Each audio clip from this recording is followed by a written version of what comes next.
আসসালামু আলাইকুম শিক্ষার্থীরা, কর্ণফুলী এডুকেটর চ্যানেলের পক্ষ থেকে তোমাদের স্বাগত। আশা করি তোমরা অনেক বেশি ভালো আছো। গত পর্বে আমরা পরিমাপে ত্রিকোণমিতি অধ্যায়ের 1 নম্বর সমস্যাটি সমাধান করে দেখিয়েছি। আজ 2 নম্বর সমস্যাটি সমাধান করব। 2 নম্বর প্রশ্ন বলা হয়েছে 12 cot θ = 7 হলে cos θ ও cosec θ এর মান বের করো।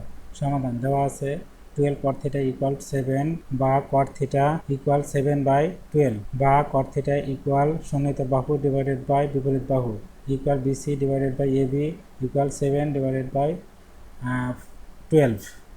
পাশের চিত্র থেকে আমরা থিটা কোণের সাপেক্ষে বিপরীত বাহু AB = 12 এবং BC = 7। আমাদেরকে AC অতিভুজটা বের করতে হবে। পিথাগোরাসের উপপাদ্য অনুসারে আমরা জানি অতিভুজ স্কোয়ার ইকুয়াল বিপরীত বাহু স্কোয়ার প্লাস সন্নিহিত বাহু স্কোয়ার। অতএব AC = √AB² + BC² √12 square plus 7 square √144 plus 49। 12কে বর্গ করলে আমরা পাই 144 এবং 7কে বর্গ করলে 49। 144 এবং 49 যোগ করলে 193 হয়। অতএব এসি সমান আমরা পেলাম √193 আর এসিটা হচ্ছে অতিভুজ।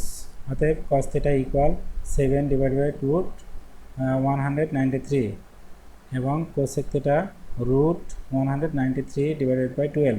আজকের ভিডিওটি এই পর্যন্ত। পরবর্তী ভিডিও দেখার আমন্ত্রণ জানিয়ে আজকের মতো এখানে বিদায় নিচ্ছি। আল্লাহ হাফেজ।